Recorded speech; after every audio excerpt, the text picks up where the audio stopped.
Steph really working hard to stay with McCollum.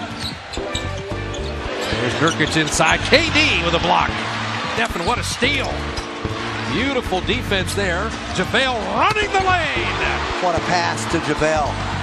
Always asking input. The lob perfectly done. Defense required. Steph picked it away. Curry running layup, and that'll do it. And Napier misfiring. They're just not letting C.J. McCollum see it. And Livingston hammering it home.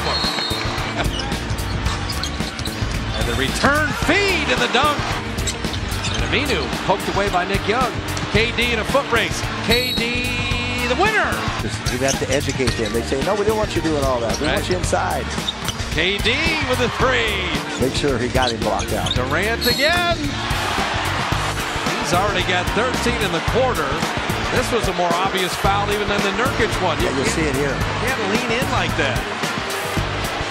Lillard, they're not going to quit. Can he hit this? He did! Another opportunity for a 4-point play. Napier for three. Oh, Ed Davis. He moved out and Durant blocked it. What a block! And then Davis throws it away, but it was deflected. Steph's back in, Durant's back in, and Curry ties the game. The trailing KD three. Good! Oh, man.